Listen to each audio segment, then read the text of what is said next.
Good morning, boys and girls. We are still learning about immigration, and now we're thinking about what our immigrants packed when they came over to Ellis Island, just like a couple weeks ago when you packed your trunk. Today, as we go through the slides, I'm not going to read everything to you, so it's going to have to be something that you kind of go back through and review on your own. But at the end of it, I'm going to ask that you go into our Google Doc that it's assigned to you and give me 3 things that you learned about this presentation. Specifically, immigration. What did you learn? Okay. So, what did people bring with them? This is an example of someone who came over, and it explains to you what he brought with him. He had a cap. He brought some bologna, some sausage. So this is just one person who came over, and what did they bring? Okay. This is another one. What did he bring? He brought a padlock canvas case lined with paper, 2 striped cotton shirts, 1 neckerchief of silk, yellow silk, and 1 black hat that was worn. And then he did some other things, some waistcoats, and so he brought something completely different than the first person. Ooh, take a look at these items. I wonder what they are. Take a minute and take a guess.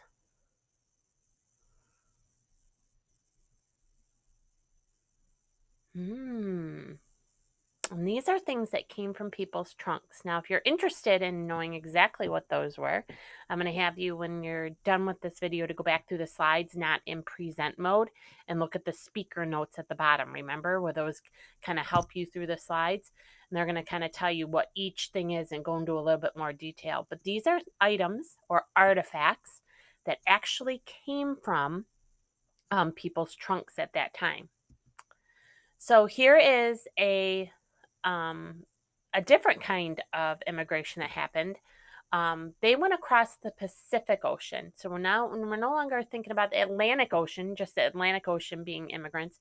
We're also talking about Pacific Ocean, and those kids and people are coming from China and the Middle East, sometimes Japan, and they are immigrating through San Francisco, not New York. So this talks about the over 100,000 Chinese immigrants that came through ports off the Pacific Ocean.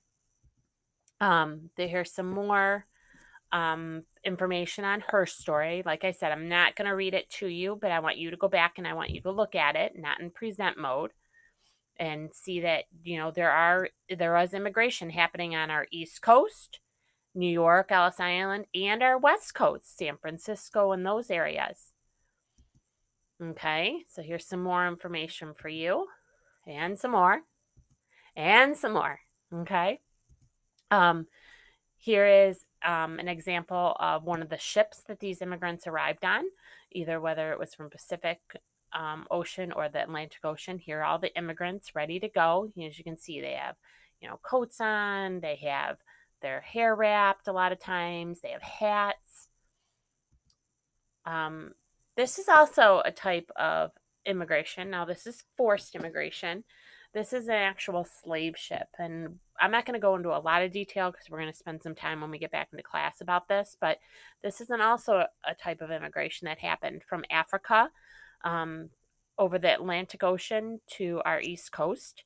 A lot of these men and women ended up in our cotton farms in the South, or tobacco. They ended up on those plantations helping, but this was a kind of forced immigration. So once again, you're going to head to the Google Doc, and after reviewing this one last time, because there's a lot of information, you're going to review it all again, and then you're going to go into that Google Doc and tell me 3 things that you learned about immigration. Now, I would love to hear one of those points about immigration happened both on our East Coast and our West Coast, and if you can give me some detail, that's awesome. Okay, until tomorrow, boys and girls.